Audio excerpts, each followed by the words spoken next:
तत्समस्त दुरितक्षयत्वारा श्री परमेश्वर प्रीत्यर्थम विद्या सिद्ध्यर्थम च अहम इदं पूजां करिष्ये। ओम गजाननं भूतगणादिसेवितं कपित्थजम्बूसारभक्षितं कपित्थजम्बूफलसारभक्षितं उमासुतं शोकविनाशकारणं नमामि विघ्नेश्वरपादपञ्चकम्। ओम सुमुखाय नमः।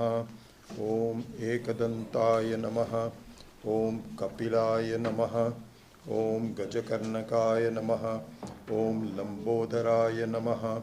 ओम विकटाय नमः। ओम विघ्नराजाय नमः। ओम विनायकाय नमः। ओम धूमकेतवे नमः। ओम गणाध्यक्षाय नमः। ओम फालचंद्राय नमः। ओम गजाननाय नमः। ओम वक्त्रतुंडाय नमः। ओम शूर्पकर्णाय नमः। ओम हेरंभाय नमः। ओम स्कंदपूर्वजाय नमः। ओम श्री सिद्धिविनायक स्वामिने नमः।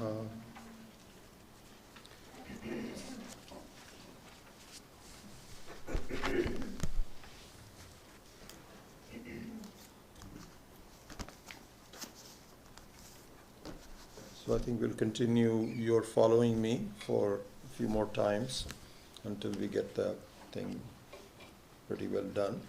So let's do that. Om Spatikaratavarnam Mauktakim Akshamalam Amrita Kalasha Jnana Vidram Jnana Mudram Karake Dadata Murga Kaksham Chandrachudam Trinetram Vidrita Vipida Bhusham Dakshina Murtamide. Om Namo Bhagavate Dakshina Murtaye Mahyam Shriyam Medham Pragyam Prayacha Swaha. Om Namo Bhagavate Dakshina Murtaye Mahyam Shriyam Medham Pragyam Prayacha Swaha. Om Namo Bhagavate Dakshina Murtaye Mahyam Shriyam Medham Pragyam Prayacha Swaha. Om Omkara Simha Sarvendraya Namaha. Om Omkara Simha Sarvendraya. Om Omkaro Dhyana Kokilaya Namaha. Om Omkara Nida Shukaraje Namaha. Om Omkararanya Kunjaraya Namaha.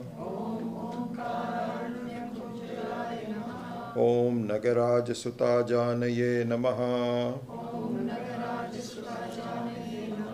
Om Nagaraja Nijalayaya Namaha.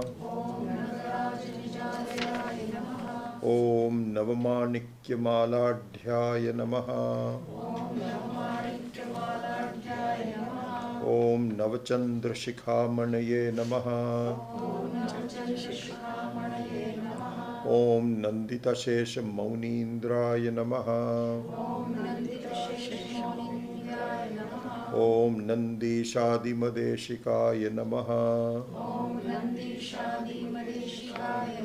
Om Mohanala Sudhasaraya Namaha. Om Moham Bhuja Sudhakaraya Namaha. Om Mohandakara Taranaye Namaha. Om Mohotpalana Bhomanaye Namaha. Om Bhakta Jnanabdhi Shitanshave Namaha. Om Bhakta Jnana Trinalayaya Namaha. Om Bhaktamboja Sahasranshave Namaha. Om Bhakta Keki Ghana Ghanaya Namaha. Om Bhakta Kairavarakendave Namaha. Om Bhakta Koka Divakaraya Namaha. Om Gajananadi Sampujyaya Namaha. Om Gajacharmo Jwalakritaye Namaha. Om Ganga Dhaval Divyangaaya Namaha. Om Ganga Pankila Satchataaya Namaha. Om Gaganambar Samvitaaya Namaha. Om Gaganamuktamurdhajaya Namaha. Om Vadanabjajitabjashriye Namaha. Om Vadanenduspurattishaya Namaha.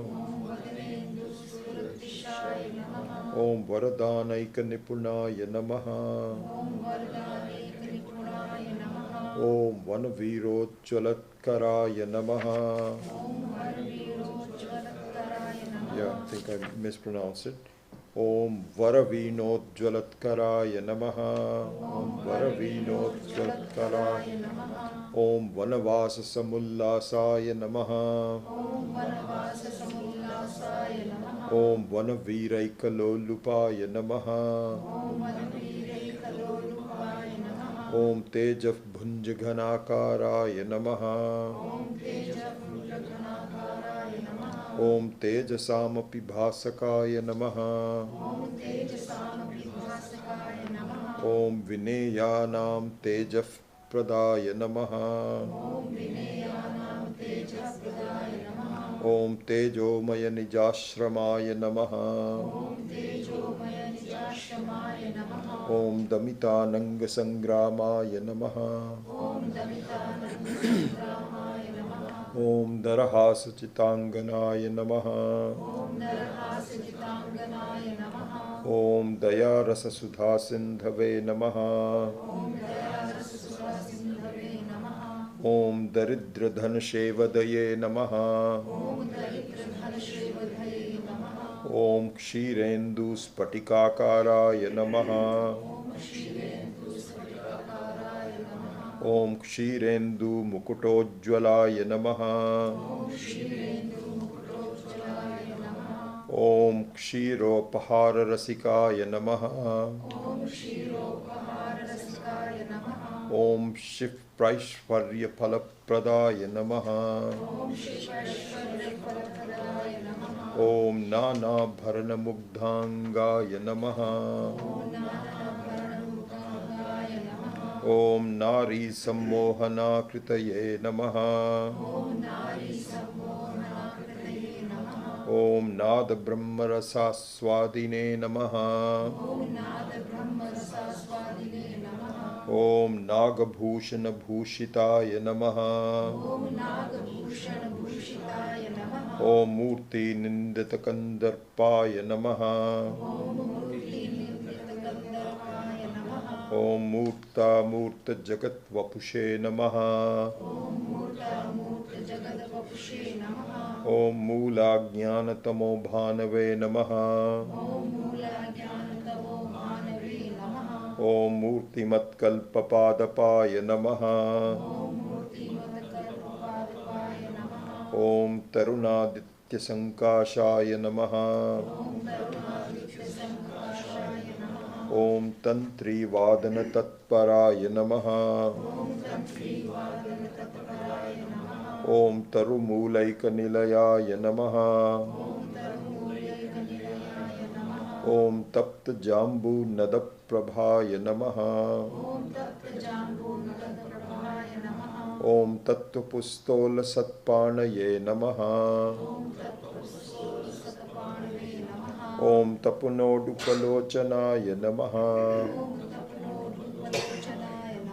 Om Yamasamrita Satkirtaye Namaha. Om Yama Samyutaya Namaha. Om Yatirupadharaya Maunine Namaha. Om Yatindropasya Vigrahaya Namaha. Om Mandarhara Ruchiraya Namaha. Om Madanayuta Sundaraya Namaha. ॐ मन्दस्मितलसत्वक्त्राय नमः।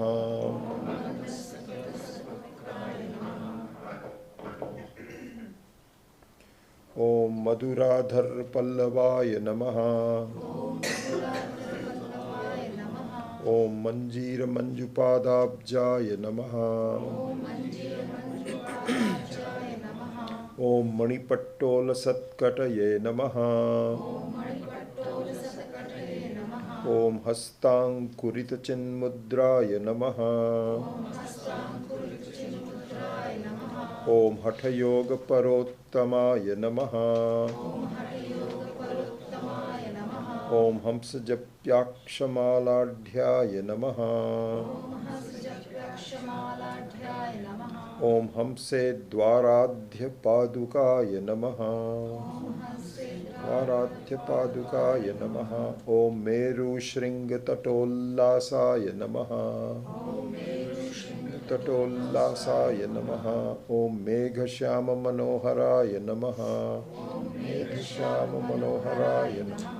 ॐ मेधाङ्कुरालवालाग्र्याय नमः।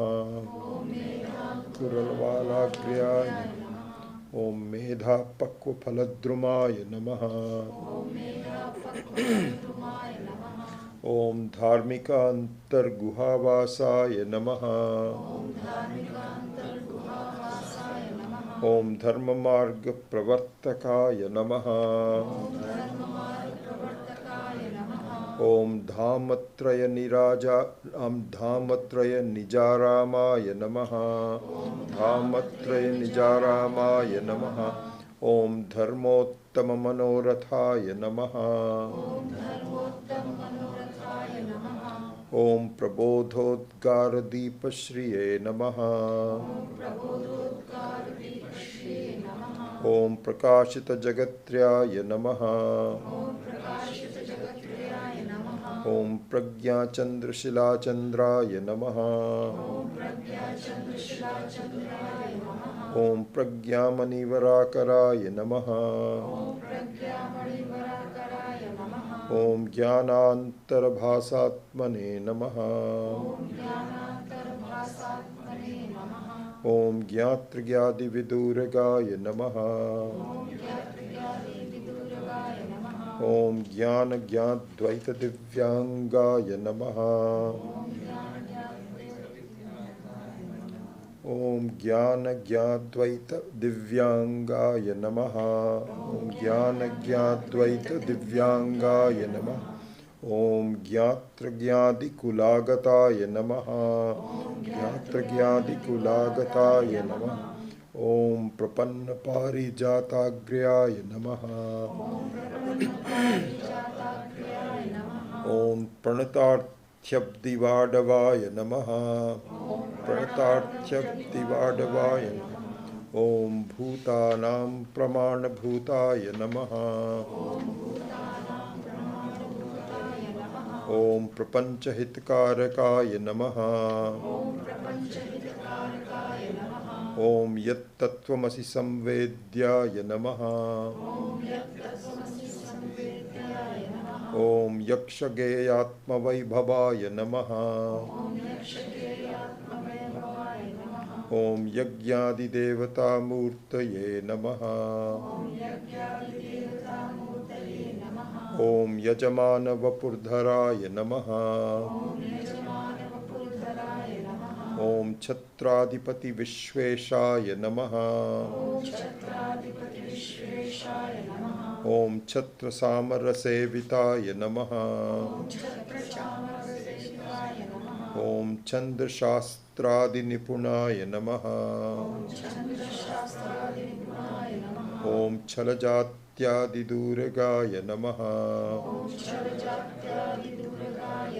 ॐ स्वाभाविकसुखैकात्मने नमः। ॐ स्वानुभूतिरसोददये नमः। ॐ स्वाराज्यसम्पदध्यक्षाय नमः। ॐ स्वाराज्यसम्पदध्यक्षाय नमः। ॐ स्वाराज्यसम्पदध्यक्षाय Om Swatma Rama Mahamataye Namaha. Om Hataka Bhajata Jutaya Namaha. Om Hasodastari Mandalaya Namaha. Om Hala Halojjwalaggalaya Namaha. Om Harta Granthi Vimochakaya Namaha. Om Shri Medha Dakshinamurti Swamine Namaha. Om Shri Dayananda Satgurave Namaha. Om Shri Maheshananda Satgurave Namaha.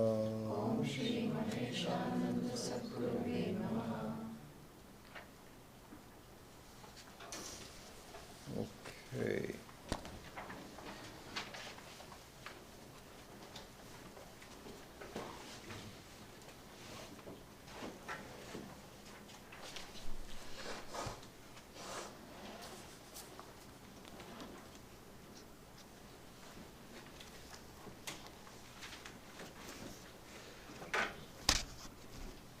I forget what was the last one that we did. It was so far back. Does anybody remember which was the last one we did?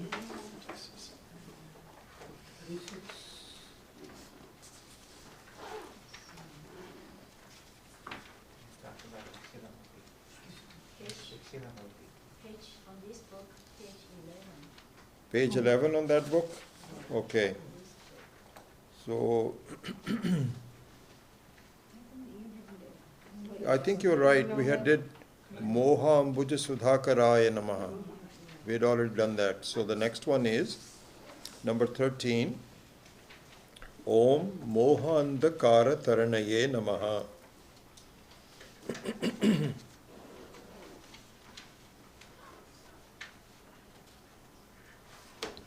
Moha eva andhakaraha tasya taranihi suryaha tasmai namaha yatra suryasya kantihi prasarati tatra andhakarasya avakashaha leshopi nasti tatha eva yasya hridaye bhagavad bhakti rudreti tatra shoka mohayoho vatarpina vidyate. So salutations to the sun who makes one cross the darkness of delusion. Delusion alone is darkness. The boat to cross, it is the sun. Salutations to him. He explains the details. Whenever there is sunlight, there is no scope for darkness in the least. In the same manner, when the devotion arises in the heart of a devotee, there is not even an iota of sorrow or delusion. So, a couple of points on this. I think it's fairly straightforward. We know that. It should be understood that either no light or insufficient light is the cause of uncertainty. You know, you don't know whether where the chair is, you don't know where it is. You don't know whether you'll bump into it or not. If it's completely dark, you don't know which way to go. It's very obvious. And also, if there is insufficient light, there is a cause for confusion. It's a possibility. I think there's some echo here. Yeah. It might be good to look into we are a that. little bit too far forward. There's a little bit of circulating going on. Oh, you want me to move back a little bit? I can try that. Yeah. Huh? Or move the speaker forward. Oh, okay. Pretty heavy. Wow. So let's see. Try. Yeah. The sound is good, much better. You've really improved the volume last time when Swamiji was here. But the echo this is better. Yeah. I Much think so. better. Much better. Better? Yeah. Much better. Yeah, it seemed like there was some circulation. Some sort of, sound going yeah. on. Yeah. Okay. Is that it? Everybody happy? Yeah. So whenever there is insufficient light, that means that, in fact, some insufficient light it can be even more dangerous. Because if it is complete darkness, then one doesn't even attempt to do anything. But if it's insufficient light, then you can make some false actions, false moves to do so. So in any case, and so it's interesting that in Ishvara Srishti, let's just appreciate this. The sun is the most important thing. Just imagine. The creation of light and darkness is a beautiful creation. Just think about it. It's like I sometimes, if you want to just sit there, close your eyes and said, if I were to create the world, what would I have to do? And you cannot make it any better, no matter how smart you are. And so part of that are these things that Ishvara has done that can be used for actions, for knowledge, for moving ahead. Nothing is possible without the sun. If it is complete darkness, we have got huge problems. First of all, there's not enough heat. So the very presence of the sun is, they say, it's really the most important indicator of the presence of Ishvara. That's why Surya Namaskara in the morning is very wonderful. I'm very lucky really where I sit from my home in the morning. I'm able to welcome the sun. And as soon as it rises above the, behind the mountains, I'm able to immediately do my namaskara to him. And I just do a few Gayatri mantras. I don't do the full namaskara. It's so beautiful. And reminds you, we keep thinking, where is Ishvara, where is Ishvara? What better place to look for Ishvara than the sun? Because the sun makes everything possible. For you and I, the energy that we have to move, to talk, to so on and so forth, comes from the sun. The understanding that we have about things also comes from the light of the sun. And so this is the thing what he's saying. Om Mohankara Andhakaranaye Andhakara Taranaye Namaha, who makes me cross the ocean of darkness. So the ocean of darkness is something that we should spend a few minutes on while we have the time. I think it's already 8:30, so I'll keep it very brief. And this is something that we will probably discuss some other time, but it should be seen. So, so we have the three gunas in ourselves. You know that, right? So there's sattva guna, rajoguna, and tamoguna. So the tamoguna is a very interesting one. And we will discuss this in more detail some other time, but let me give you a brief introduction. Tamoguna means that I am taking something which is not analyzable, and I'm trying to analyze it. Something which is not possible to give you the answers, but I'm looking for an answers for it. How? So we are basically trying to make sense of anatma in our life. And anatma is anirvachaniya. Anirvachaniya. These are the things that as you really read more and think about more, they become clearer and clearer and clearer. I remember when reading about anirvachaniya in the beginning, and it seemed like just a, like for example, the mithya, that's neither this way nor that. So fine, you said, okay, intellectually I understand it. But how does it really represent you in your life is something that takes a while to inculcate. And so, as I've learnt about it, thought about it, so on, it means we are trying to do something which is not doable.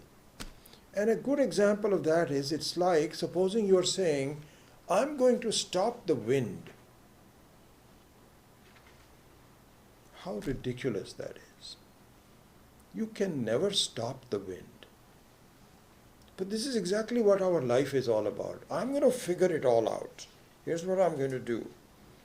And it's okay to have an intelligent approach to life. It's not saying you should be just a foolish person. But our entire analysis, the entire trust is on my figuring out. It's never be done. Will never be done. So so the tamoguna gives rise to moha. Moha nala sudhasaraya namaha. Moha andhakara. So the andhakara here is partial andhakara. You see? Why is it partial? Because of the word moha. Moha andhakara. Moha andhakara means that I have made a false decision that my goodness lies in figuring out my life. That's never going to happen. And doesn't need to happen. If you see that you are complete as you are, you don't need to do that. So your effort should be to understand the completeness of yourself rather than the incompleteness of the world. And the incompleteness of the world will become obvious when you understand the completeness about yourself. This is the moha. This is the andhakara. And it comes from tamoguna. Anyway, there's much more to talk about. In fact, I was going to mention it to the Gita class today. That's why it just reminded me. Anyway, so that's what it is. That's all I'll say. So, Om Mohandakara Taranaye Namaha. So here either you can say Ishvara, Brahman, or you can say Surya as the one that you're praying to, either one. And the Surya is a good example of Ishvara. A good, if you want to pray to someone, really, who is so involved in your well-being, instead of going to a temple to pray to Ganesha, which you can, I'm not saying putting that down or anything, but the presence of the sun is there in your life the whole day. And you appreciate, you simply appreciate what a creation of Ishvara. And instead of we just saying, oh, there's no sun today, what is the weather like? We just kind of don't think about it. But this is the most important part of our life, really speaking. The most important presence of Ishvara in our life. So that kind of talks about this. Okay. So I think Raj had sent me an email saying that a revision of the second Prakarna would be good. So let's just do that today. I think that's a good idea. We'll finish it, all the second chapter, and just revise it very quickly. So let's start with a prayer, and then we will proceed on. Om Shruti Smriti Purananam Alayam Karunalayam Namami Bhagavat Padam Shankaram Loka Shankaram Shankaram Shankaracharyam Keshavam Badarayanam Sutra Bhashya Kritau Vande Bhagavantau Punah Punaha Ishvaro Gururatmeti Murti Bheda Vibhagine Vyomavad Vyapta Dehaya Dakshinamurtaye Namaha Kukarastvandhakaro Vai Rukarastvanivartakaha Andhakara Nirodhitvat Gururitya Vidhiyate Sadashivasamarambham Shankaracharyamadhyamam Asmadacharyaparyantam Vande Guru Paramparam. Om Sahana Bhavatu Sahanau Bhunaktu Sahaviryam Karavavahai Tejasvinavadhitamastu ma vidvishavahai. Om Shanti Shanti Shanti. Okay. So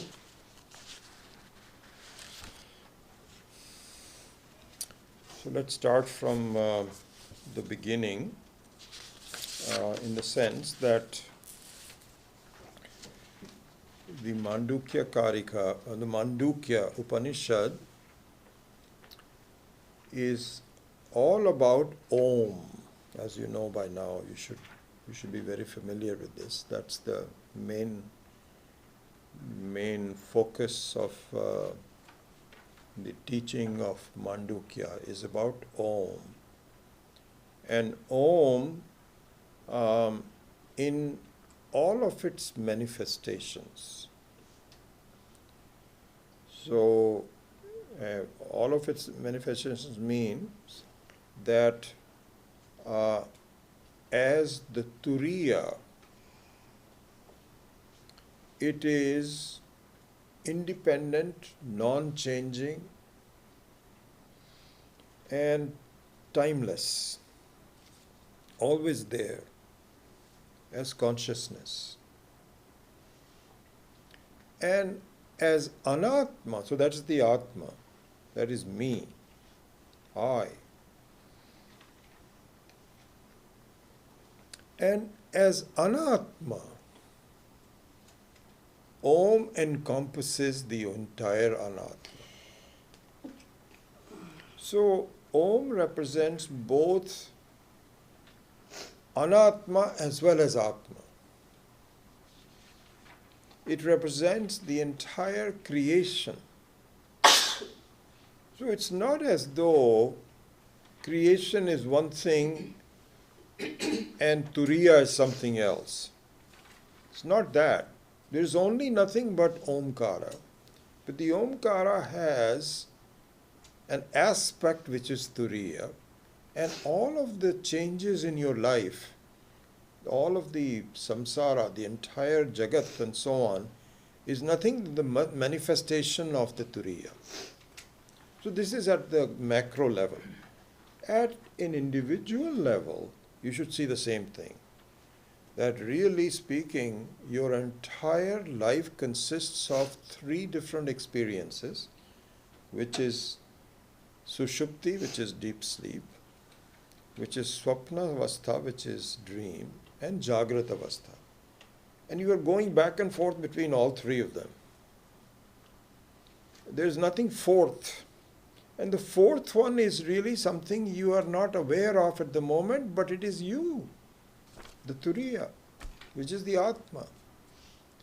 So the entire Upanishad is really devoted to explaining this fact, and in a very succinct manner, only 12 verses. It gives you the entire picture. But then being succinct, it needs to be explained. It needs to be, because the human mind is not capable of just immediately somebody says these are the three avasthas and you are the Turiya and so on. You cannot walk away. It takes a little while for you to do so. This light is off. I don't know if it makes any difference. Does it? Yes. Yeah. Okay. So we still have to figure out what's happening with this. So at the individual level, what we have to see is that I am living a dream life experience. Really, this is what it is. It's a dream-like experience.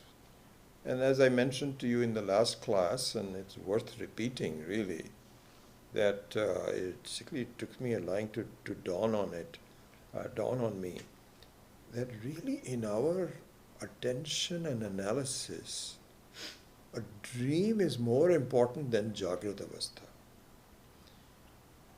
And let me pause and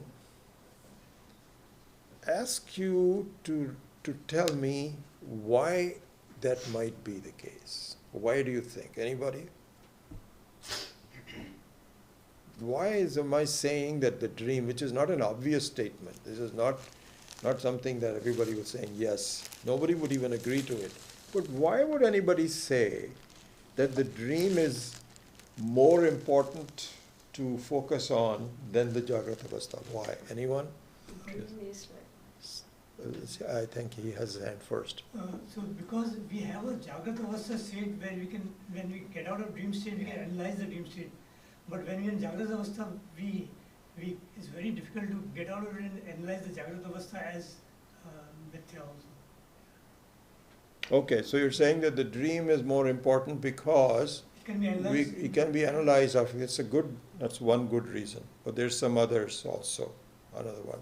Yeah. So Jagrata dream is the creation of you, and then Jagrata Avastha is, you can analyze from there, it's nothing but Anatma and it's Ishvara's creation. So it's That similar is to true, that. but I'm not sure that's the reason for the answer for my question. Kalpana? So the dream tells us that everything is projected out of me and it goes back into me. So the world is also similar, that everything Yes, is... that's closer to the answer. I would say the straightaway answer is that the dream, it gives you the answer exactly as Kalpana was saying, that it starts and ends. And while it is there, it frightens the heck out of you. But it doesn't really stay that long. And the Jagrata Avastha should be seen as similar to that. That right now I'm seeing things that are very real, but that doesn't mean it's going to continue. It's going to end. So you have to think about what are you going to be when it ends. We never see it. We go into another dream, next life. You see? So in that sense, seeing that the example of the Swapnavastha, which has a beginning and an end, and yet the middle of it is very real looking, and therefore then the analogy of the Jagrata Avastha with respect to that becomes much more believable. Believable. Otherwise we'll never believe it. It looks like this is going to go on and on. Our life looks like it's a straight line, when in fact it's a circular line. And so that's why the dream, I think, is more important. I think you all had good answers. So, that being the case, now the explanation has to be given of this very, very cryptic Mandukya. So there are several karikas that were given by Gaudapadacharya, and the Gaudapadacharya ji is highly respected. In fact, he is the one which has been cited between Vyasa and Adi Shankara. He is Adi Shankara's guru's guru, but no work has lasted in that period between Vyasa. From Vyasa, of course, we had, so many works, Brahmasutras and etc., but not anything in between until Adi Shankara. But Adi Shankara's guru's guru, Gaudapada, his teachings in explanation of the most important Upanishad, Mandukya, is highly regarded. So the Karika is just an amazing thing, and we need to bring ourselves up to really understand all of that. So let's try to see an overview of the second chapter. The first chapter which is called Agama Prakarnam, was simply explaining what the Mandukya is saying. So it is based on Shravanam. It is simply an explanation of Shravanam that the cryptic Mandukya was giving. It's just explaining what it was doing. Then Mananam starts with the second Prakarna, which is the Vatathya Prakarnam. And in the Mananam, it says that what you can learn from the Shruti needs to be analyzed by the help of the Shruti. So what that means is it is Yukti, which is your analysis, your question and answers, your looking at it, Vichara. So they say that really what delivers the goods in our life is the word Vichara.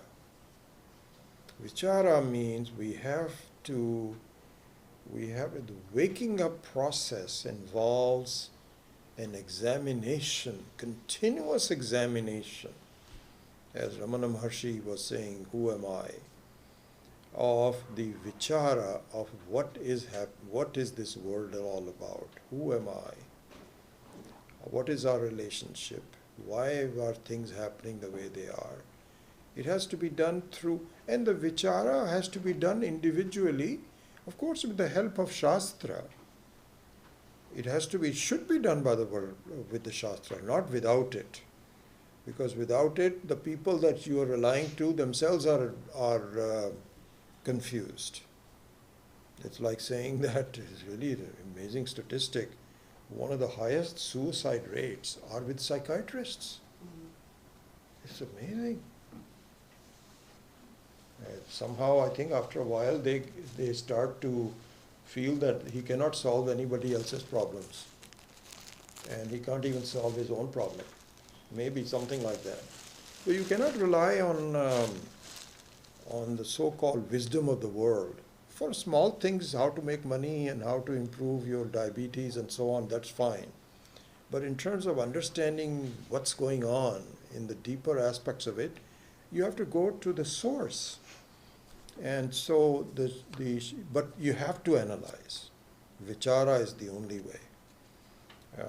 So that being the case, then the vichara, the thinking, the analysis, the yukti, how it should be done is now done in the second chapter called Vatathya Prakarnam. So I did this yesterday. I quickly went through, and in the next 40 minutes, we are going to do 38 quick verses of the second chapter. And so I don't know whether you have that in front of you, or you may want to do that, or just keep notes or something. Doesn't matter, either one, but I'm just quickly going through each one of them. So, number one, Vaitatya, I won't read everything, I'm just going to give you a summary of each of the verses. Vaitatyam sarva bhavanam, just a few of them I'll read. Swapna ahuhu manishinaha antasthānātu bhavanam samvritatvena hetuna. And so the one word which I picked out some things that I want to emphasize as we go along. So one word is manishi. Manishi. Manishi means, it is defined in Vedanta as pramana kushalaha. Pramana kushalaha. Kushalaha means who are skilled in pramana. Pramana means, how am I supposed to know the truth about things? It's called pramana. Pramajanakam pramanam. So the manishi means the ones who have looked deeply into the truth of things are called manishina. And what do they say? He says, Sarva bhavanam vaithatyam swapnaha eva. They say that if you analyze all of your life's experiences, please see them as nothing like but a dream-like thing. And the dream-like thing means what? We know exactly what a dream-like thing means. Dream-like thing means that one that makes you into a lower level of reality. And the lower level of reality appears as the reality. This is what a dream means. And all dream also means that it starts and it ends. That's the more important thing. The more important thing. That really this view of samsara that is limiting you is going to end one day. So this is the begins the first one. And then it's logic starts. Logic starts, says, antasthānātu bhāvānām samvrittena hetuna. The logic means, in fact, we can start going through English translation of that. So the wise people declare the unreality of all objects in the dream because the object's location within the body and because of the limitation of space. Why is it false? Because you cannot have all those things inside your body. You saw an elephant. How is that going to fit in your body? It must be false. So that's the first one. It just starts right away saying this is the way of analyzing your Jagrata Avastha. And this is the way all the wise people do, and you should do also. And so this one is there. Then this fact is continued in number 2. There, this way of analysis, I'm just going to keep it to English in general. Moreover, one does not see the places by going there because of the shortness of time. So that was space, and now the second verse is regarding time. That you had a long discussion, and then you went to some other cities, and all kinds of funny things happen and so on. And all happens in like 1 minute. How is that possible? That shows that it is all false. And in fact, you went to several places, but on waking up, you realize I never went anywhere. I'm sleeping right where I was. So that one also. Then, number 3.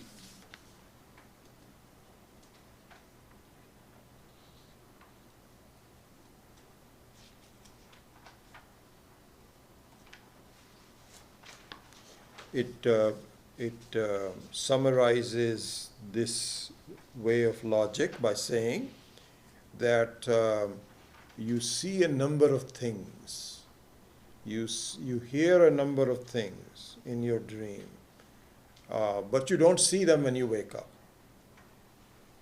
So you can see now 3 things were talked about.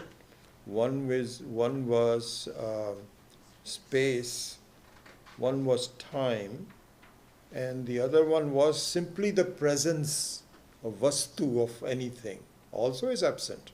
So for all those reasons, we can now very quickly conclude that the dream is unreal. See, he's establishing the logic, why is the dream unreal? We all know it is, but he is saying this is the thing. Now in number 4, he now extends it from the dream to the Jagrata Avastha. So as it is in the case of the dream, so it is in the case of the other. Other means Jagrata Avastha. Therefore, in other words, all of the things that we talked about before are also talked about in the Jagrata Avastha also. Some doubts are there because there do seem to be a place for outside things. So some doubts are there, but at least the truth that we should follow is continued, that the dreamlike avastha is also true in my Jagrata Avastha. And there is a difference. There is a difference. So let's look at the similarity and then we'll look at the difference. The similarity is that what appears is only the appearance. Doesn't have to be reality.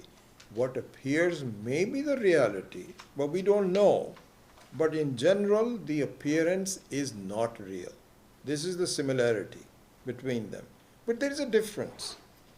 The difference is that in the dream, you see things outside of you when in fact you never had any outside.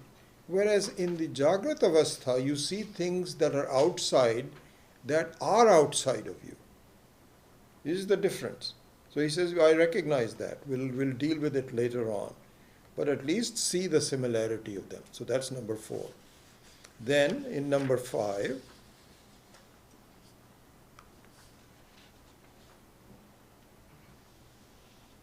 number 5 is also enunciation by saying, the wise people say that the dream state and the waking state are indeed identical because of the similarity of objects due to the well-known reasons that we have talked about before. Then in number 7, that was number 5. Then number 6 is the crux of the matter, which is that which does not exist in the beginning and does not exist in the end is also the same in the middle. In Bhagavad Gita also it says in the 2nd chapter exactly the same thing, that Vyaktam Madhyani, I don't remember the exact verse. In the beginning it is not there, in the end it is not there, O Arjuna. How can it be there in the middle? So that is the crux of the whole thing. That something that was not there and even though appears to be there and then disappears means that its basic nature is unreality. And you can see the same thing with ornaments of a gold. An ornament was there, it had a beginning and it ends, can be melted back into the gold, and in the middle also it has some kind of an appearance, but it is really gold also. There's nothing different from that. The gold, on the other hand, as the very substance of the creation, never had a beginning and never has an end. So that distinction should be seen. And so Swapna has a very clear beginning and an end. The Jagrata Avastha does not have a clear beginning and an end, but it does.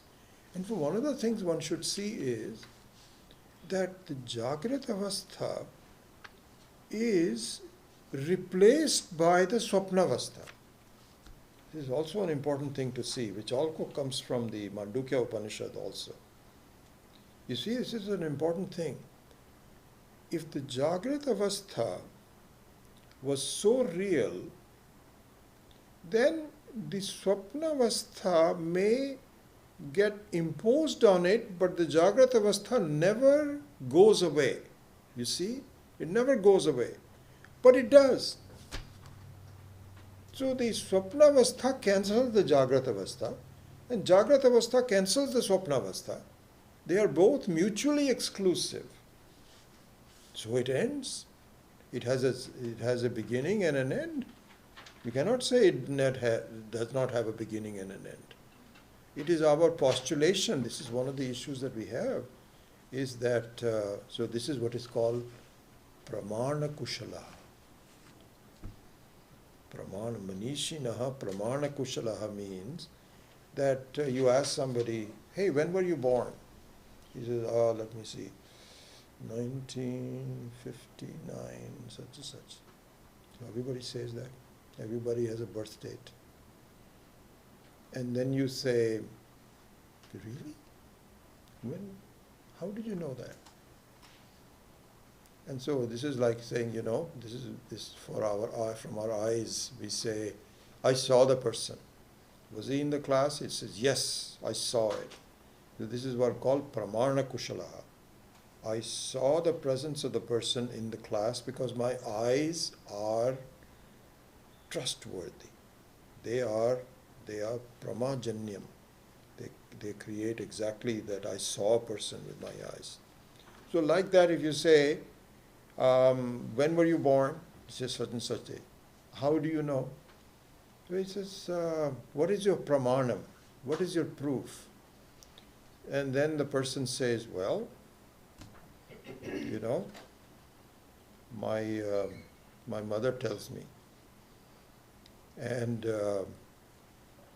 so, Vedanta says that even the fact that this is your mother is an assumption.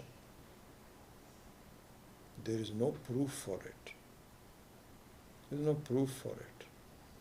It happens many times where people are adopted and they are not told that this is your mother, and they live their mother, and only at the age of 50 or something comes out, this is, oh my God, I want to see my real mother, not this one.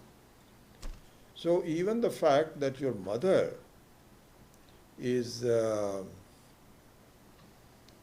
your mom also does not have a pramana, does not have a proof.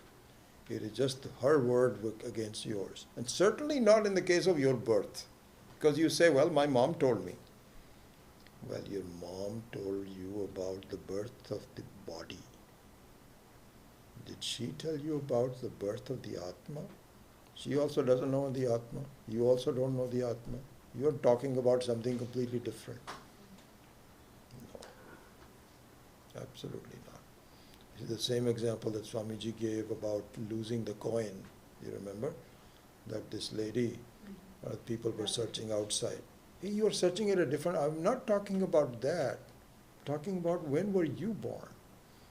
So this is no pramana. So that means the Atma never has a beginning, never has an end. And so, on the other hand, Jagrata Avastha has a beginning and an end, and the two of them are very similar. Okay, but I keep on going. Number 7. Yeah, the number 7 is what I had already talked to you about, that the cancellation of both, they are on the same level. The Swapna Avastha cancels the Jagrata Avastha, and Jagrata Avastha cancels the Sushupti Avastha. They are on the same level. But the Atma is not involved in any one of those. And so the Jagrata Avastha is that for another reason, it is also unreal. Then,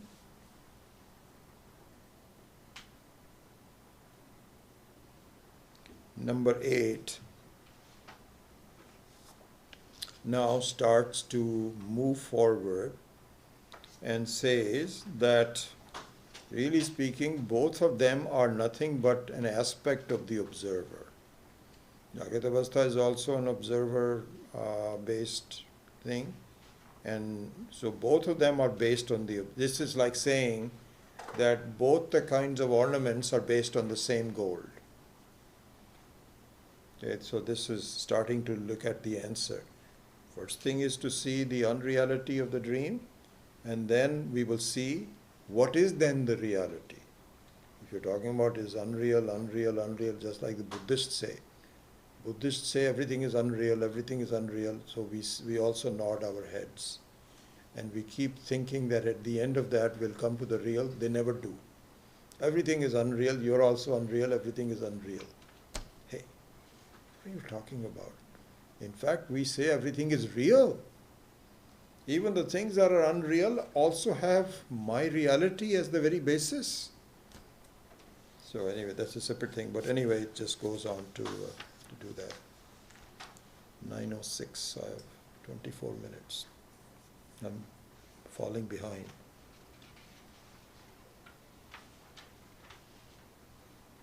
So in number 9 it says that, so in number 9 and 10, So an important new aspect is now presented. So you should be aware of that. And the aspect is that you cannot say that the dream and the waking are totally different. You cannot say that because the mind says that they're very different. Because the mind says that the dream is obviously unreal because I woke up, it was gone, and the Jagrata Avastha goes on and on. So they're very different. And also there is, the dream is like a swapna. My mind is doing it. Here I'm not. My mind is not doing it. I can see things that are outside. How can you say that? So now there is a logic being given. And in 9 and 10, let me see. Yeah, 9 and 10 only two of them. That says the following. It says, where's the...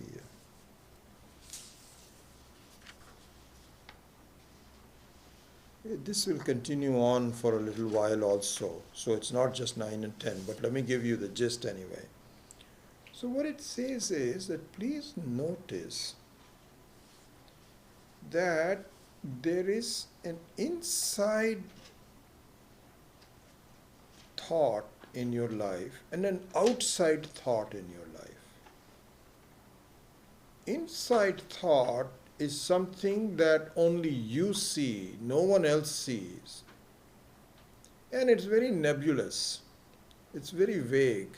So I'm going to abandon the verse by verse and give you the conceptual thing because I do want to finish it today. And so so please see that in any experience, including the dream, there are two elements. One element is an internal element and one element is an outside element. The internal element is your own thinking. What are your thoughts about it and so on. And the outside is something which is imposed on you, which is not your own thinking. And what Karika says is, please see that this is similar in both Swapna and Jagrat. In Swapna also you have an internal thoughts that I am the dreamer, I hope. Remember I gave you the example about Satish having an accident. Satish Jalota. That he was coming here from his home on a freeway. Everybody was driving very fast. And he was saying, and people were stopping also. All of a sudden there will be a stop. So he was saying, I hope this doesn't happen to me. And it happened to him. He actually got hit from behind. So in that example, look at this. There was an internal thought. So the dreamer also has an internal thought, which is vague, which is not defined, doesn't have the boundaries defined very clearly, but you have it. And then there is an external thing, and that happens in the dream also. The same thing happens in the Jagrata Avastha. In fact, I think we have seen this in the run-up to this point, that most of the Jagrata Avastha is actually Sapna Avastha. We are living in our own thoughts. Outside limitations are much smaller, much smaller. When you're eating the food, the taste of the food, when you're talking to people, getting into the car, and so on. But the bulk of it is your own vasanas, your own thoughts. And so you have that internal-outside distinction, both of them, in both places. In both places. So you cannot say that they are fundamentally different. No, they're not. So this is what number 11 also says. Ubhayo api vaithatyam bhedanam sthanayoho yadi kaha etan budhyate bhedan ko vaitesham vikalpaka. He says, where is the difference? I don't see the difference. You tell me some difference and we'll respond to you. then now, having discussed and focused on the unreality of your experiences, number 11, 12, and so on goes into how does that happen? If the things that I am experiencing are unreal, how do I do it? Why does it happen is a separate question, but just the very basis, meaning, okay, I can see your focus on the drishya, but how does the drik see the drishya? So that is now being the next topic that is being presented. And there, in number 12, is introduce the word Maya. So, and here Maya, as I've mentioned, I've talked about it a couple of times before also, should not be looked upon as a remote quality somewhere which is imposed on you. Ishvara has outsourced it to you. You employ the same Maya to get confused yourself. It's not as though you are just sitting there and the Maya is confusing you from an outside source. You're blaming Ishvara. It's not like that. I am myself deluding myself through my own Maya. And yes, there is a macro Maya, of course, but the macro Maya actually is nothing but the micro Maya. It's the same Maya. And it is just like you dream. So this is why another important aspect of analyzing the dream. How do you dream? You should never be able to dream. You know, it's, you may be making a lot of money, but in the dream you say, I'm still very poor. How does it happen? Why do you say that? Well, it's my own Shakti that I can delude myself. So this is the Maya Shakti is presented as the very basis of how does it happen. So the effulgent Atma, effulgent means the Chetana Vastu, which never changes. I am, I know. But it projects itself through its own Maya. This is number 3. And then this internal outside distinction is part of this Maya Shakti. So that is talked about in number 13.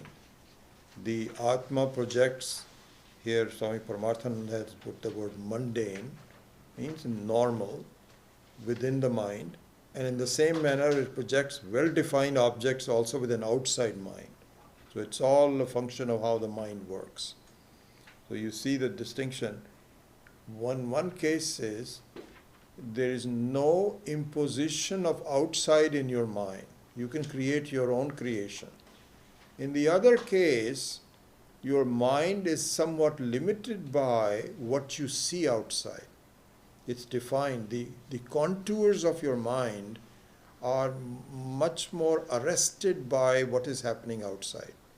But no matter whether it is arrested by outside or not, it is the work of the mind that projects the reality outside of you. That's what the whole process is. And then this whole thing about the very clarity outside, non-clarity inside is given in number 15 also.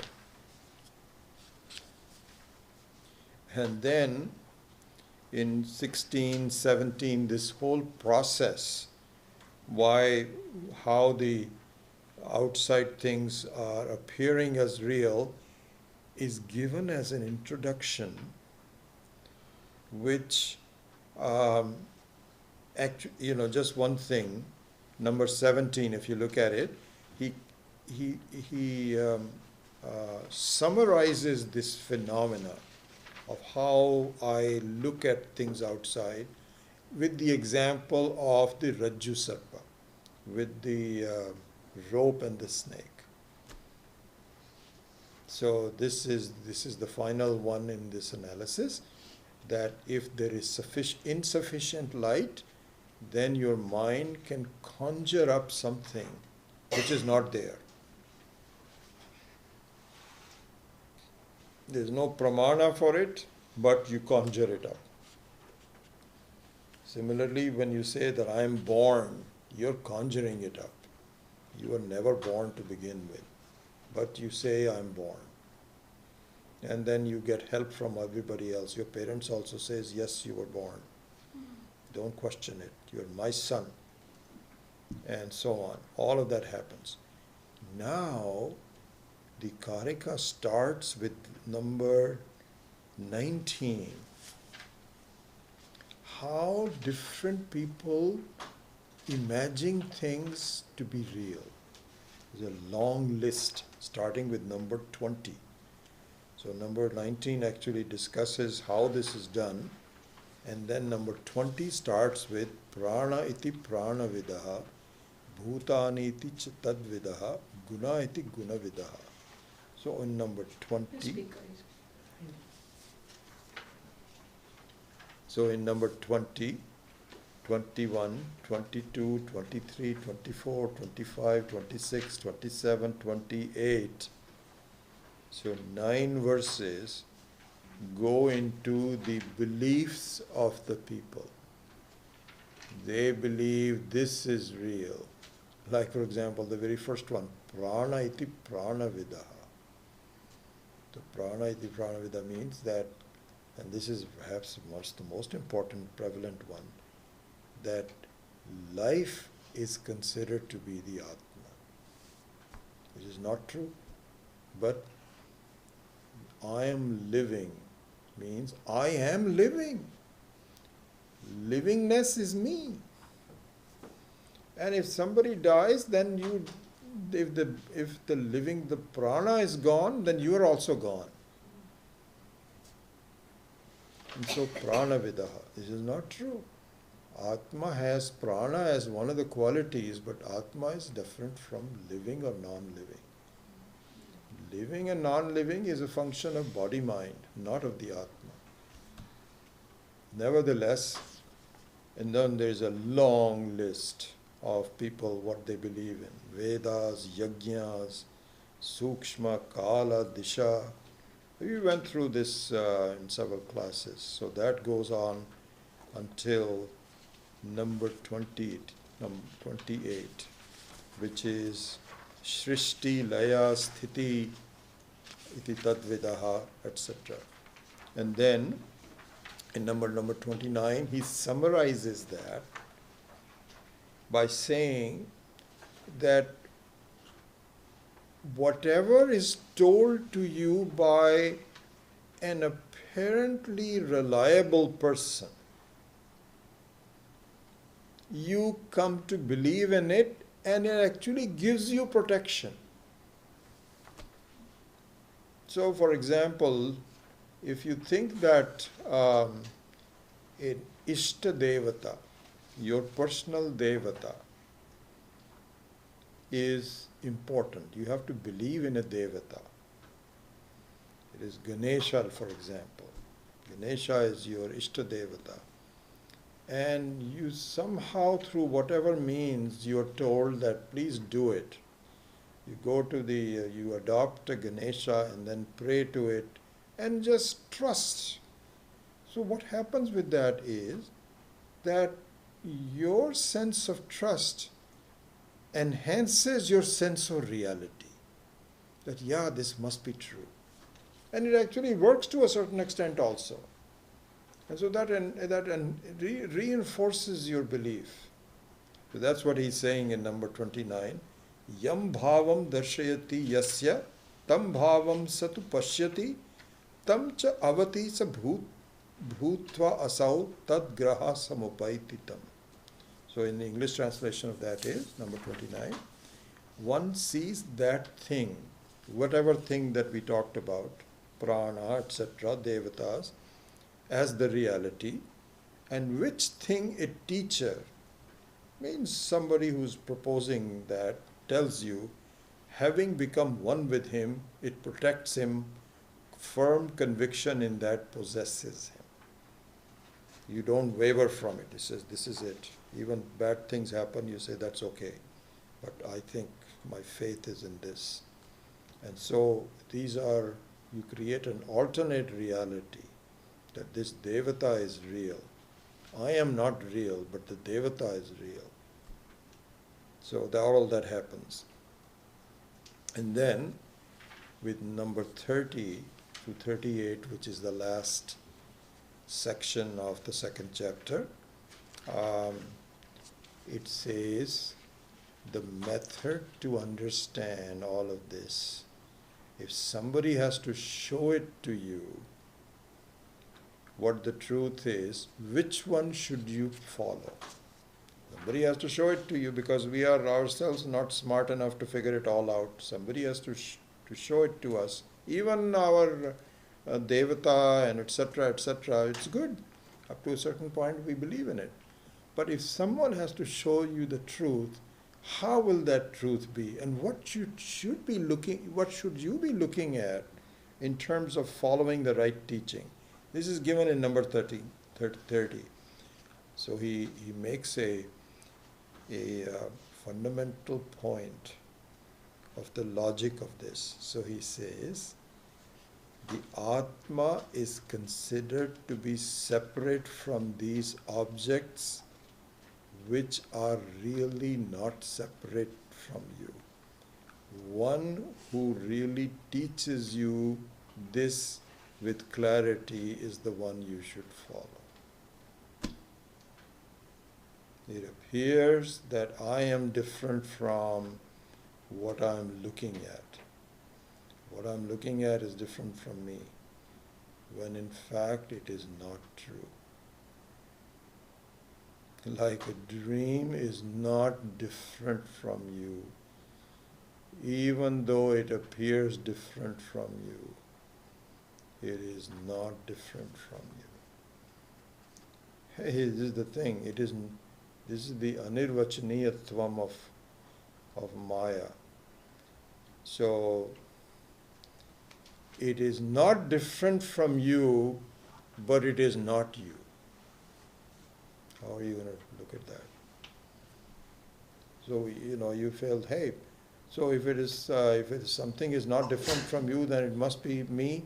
No, it's not me either. So this is what is called, as you know very well, just another word for it, this is what is called Vivarta Upadana Karana.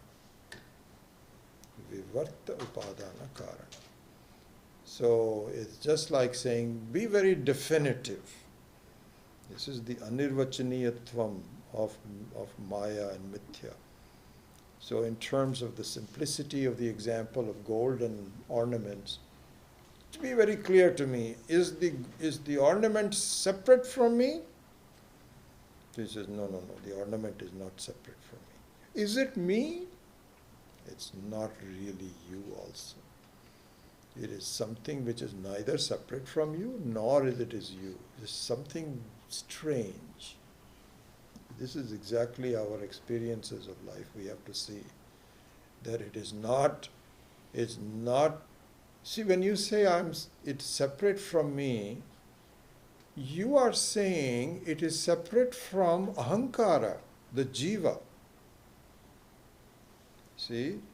So the dreamt world is different from the dreamer.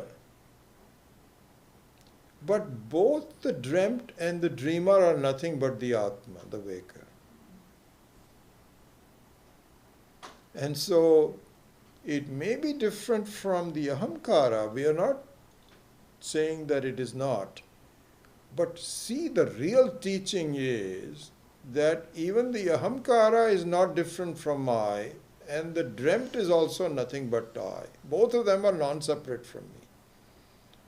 So, Gaudapada Acharya, he says, one who teaches you like this is the real teacher.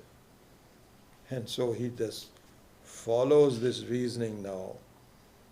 He says in number 31 that in the light of these Vedantic teachings, the universe is seen by the wise people in the same way as the dream or the clouds in the sky, some picture in the sky that somebody, Gandharva Nagaram, or in the movies in the latest, our latest times. And then comes the most important and definitive statement of the whole chapter, number 32, na nirodhaha na cha utpattihi na baddhaha na cha sadhakaha na mumukshaihi na vai muktaha iti esha paramarthata. Paramarthata means that this is the truth. And the truth is there is no beginning, no end. It just seems like, as we were saying, the movie starts, the movie ends. And this is exactly what happens in our lives. Lives start, it appears to start, when in fact there is no real start. It is just the form. The movie kind of has a form that increases, that creates certain experiences for you. But really there is no start for you. You're still the same. And so he says, the one who makes this very clear, that is the teaching that you should follow. Iti esha paramarthata. And then it continues on with number 33, which says that this Atma is imagined as the unreal objects and as well as the non-dual substratum, both of them. But the unreal objects exist because of the non-dual substratum only. Therefore, non-duality is Shiva. He says that, so another way of representing this is that in our life, we experience both the intrinsic and the incidental. So intrinsic and incidental both are part of the creation. You cannot have, if you do not have incidental, you cannot have creation. So the incidental, so for example, the form of the ornaments is incidental. And the makeup of the gold is intrinsic. Similarly, the flowingness of water is incidental. H2O is the intrinsic. And really what one should focus on is the intrinsic. That is the Shiva. Shiva meaning one which gives you blessing, which gives you kalyanam. And instead we are focusing on the incidental. And sometimes we get kalyanam, sometimes we get non-kalyanam. But if we were to focus on the intrinsic, non-duality, Advaitam, then things will become very beautiful. Then you become Vitaraga Bhayakrodhaihi, number 35. Munibihi Veda Paragaihi Nirvikalpahi Ayam Drishtaha Prapancha Upashamaha Advayaha. And so as you remember, this is just in the last couple of classes. In fact, in the last class, we talked about it. Two words are important here, Munihi and Veda Paragai. So Munihi means the one who questions and analyzes the nature of it. Like a good way to do is the analysis of the dream experience. Because if you just, most of us, we just say, oh, so that was just a dream. What is there to much talk about it? There is a lot to talk about it. In fact, that becomes the boat with which you will cross the ocean of samsara. An analysis of the dream, a reflection on the dream. My goodness, how it appeared to be real, and yet it ends. Similarly, this whole world appears to be real, but it's going to end. How? You clear your doubts to it and go through the teaching with the help of the teaching. This is what is called Munihi. So we think about Munihi, Rishihi, and all these people. Munihi is the one who analyzes. Swami Dayanand used to say that, these editors who are expert in language and experts in how an article should be written, should it have a beginning and an end and so on. In that manner we have to do that in Vedanta also. So in the realm of writing, an editor is the one who not only just crosses the T's and says, this grammar is wrong, but looks at the structure, looks at, so they say that the article should be written in such a way that you describe what you're going to talk about, give the essence of things, then you describe it, and then you summarize it.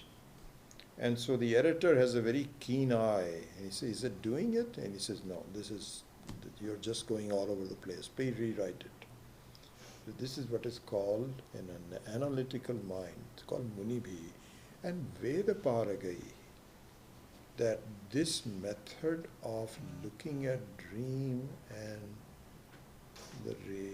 Jagrat is not available anywhere else. What can we do? It's not as though we are superior or anything, but we would look for some company. There's no one who does this.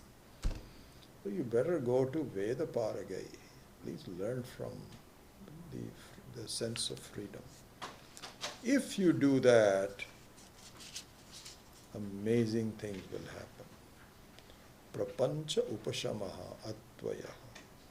So just like if you throw the light onto a perceived snake, then all the fears, all the projections will go away. And only a harmless thing which brings a smile to your face remains. So this is what is called prapancha upashamaha. My life is like this, there's a lot of things happening, I don't know what's happening, this, that, or the other. Will go. Nothing is happening. You are what you are. You've always been like this. This is the thing we should see again and again, is that, we have had this kind of a life many times before. Where are they now? Gone. You're still there, but the experiences are gone. And similarly, this experience also will be gone. So look into what is unchanging with respect to all these experiences. That's more important. And then in the number 36, it says that that one way to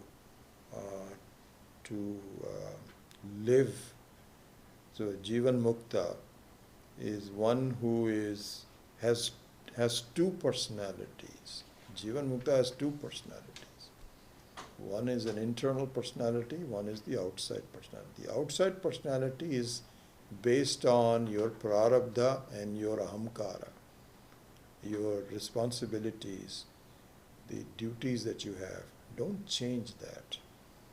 Let people have a certain expectation. Do not say, oh, I am a realized guru.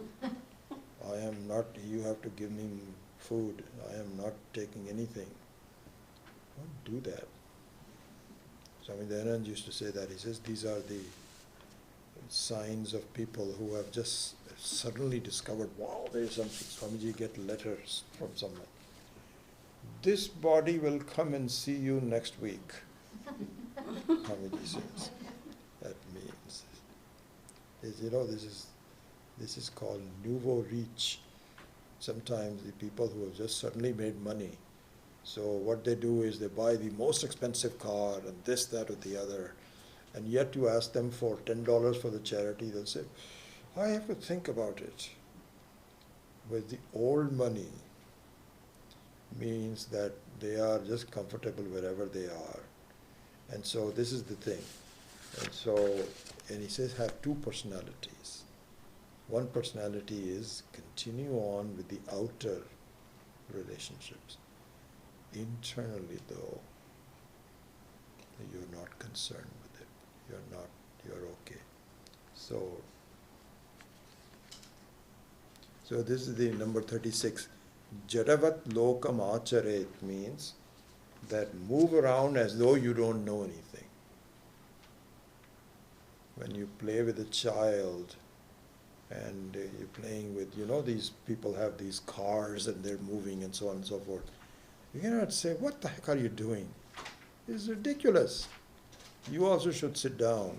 One of the best decisions I've ever made in my life was that when my granddaughters were growing up, I would never stand up. I would sit down with them on the same level. That makes a heck of a lot of difference, I tell you. Because then you can become childlike in playing with them. And so this is what it is. Jadavat lokam acharet means be on the same level outside. Internally you are on a different level altogether. And then so the consequence of that in number 37 is nistuti nirnamaskara. Don't ask for people to salute you and call you Guruji and this, that or the other. And Swami Paramarthananda was saying that he says, you think you have problems? You should look at the problems that the Swamis have. Really, honestly, this is wonderful, this is an interesting thing. He says, the Swamis all come to me, he says, sir, I'm going hungry because people don't give me enough bhiksha. You cannot ask somebody, hey, you please bring me bhiksha tomorrow. You're not supposed to do that. If somebody does it, then it's okay. But you cannot ask for bhiksha. And so a lot of Swamis come to Swami Paramarthananda and says, I'm not getting enough bhiksha. And so you expect everybody to just, he says, no. If you're really free, I was talking to Swami Swatantrananda when he came. Remember, he was 4 hours late from San Diego. I also sat in the, this is the first time, my phone battery was also down. I didn't have a phone to talk to. And 4 hours, 3 hours or so. I was in the luggage area where people were taking. So, and I walked a lot. Anyway, after 3 hours and so on, I asked Swamiji, I said, Swamiji, did you eat anything? So he says, no, they had given me something to eat, but I was not really, there was just a snack. So I'm hungry, but it's okay. He says, you know what? This is what my life is all about. I cannot expect this. You have to do this, you have to do this. So he says, I am very comfortable with it. So that's an interesting thing. Whereas you and I, if we do not eat within an hour, we've completely changed our priorities. We have to start looking for things and so on. I must give credit to my wife. She is really in that manner much more advanced than I am. She goes hungry, she goes hungry. She says, so what? It doesn't matter. It's all right. But most of us, we need to be fed every 2 hours. If not, then something is wrong. So he says that nistuti nisnamaskara, whatever happens, happens, you're free. So that's number 37. Then he says, in the number 38, he says, Tattvam adhyatikam drishtva, Tattvam drishtva tu bahyataha, Tattvibhutas tadaramaha tasvat aprachyuto bhavet. And so the gist of this one is, Brahmavit Brahma eva bhavati. The knower of Brahma becomes Brahman. This is a very famous Vakya, very famous Vakya in the Upanishad. Brahmavid Brahma eva bhavati. The knower of Brahma becomes Brahma. Means that only when you see you are non-different from Brahman, you no longer see Brahman as something to be seen, but you are Brahman. So the culmination of Vidya, this is talked a lot about in the Ashtavakra Gita also. So you don't see it as a goal anymore. You arrived. And that Brahman means that you are free from any problems and you recognize, my goodness, I've always been like this. So here the whole issue, this is an important one, that you don't look for a new experience. But in fact, you see that all my previous experiences were not properly analyzed. I thought I was limited when I in fact always was unlimited. This is the Jivan Mukti that comes from this. So this is the structure of the second Vatathya Prakarnam. And we will go forward after this. So I wanted to ask you, what should we do next Saturday? I know there's aim for Seva preparations going on. So you tell me whether we should have a class or not. I'll wait to hear. I don't think so. No, because a lot of Yeah. just go earlier. Yeah. Thought process will be That's what I'm different. saying. Our thought process is, will be busy thinking. You will be thinking about different things. Yeah. too. And the PPT, the PowerPoint presentation, all of that has to Oh happen. my gosh, I have to tell you something terrible that happened to me yesterday. Anyway, let me finish this. Om Swasti Prajabhya Paripalayantam Nyayena Margena Mahi Mahishaha Go Brahmanebhya Shubhamastu Nityam Loka Samastha Sukhino Bhavantu Kale Varshatu Parjanyaha Prithvi Sasya Shalini Deshoyam Shobharahitaha Brahmana Santu Nirbhayaha Sarve Bhavantu Sukhinaha Sarve Santu Niramayaha Sarve Bhadrani Pashyantu Ma Kaschit Dukkha Bhag Bhavet Asato Ma Satgamaya Tamaso Ma Jyotirgamaya Mrityorma Amritam Gamaya Om Purnamadav Purnamidam Purnat Purnamudachyate Purnasya Purnamadaya Purnamevavashishyate Om Shanti Shanti Shanti Hari Om Shri Gurubhyo Namaha Hari Om. So I think based on that we will not have a class next Saturday.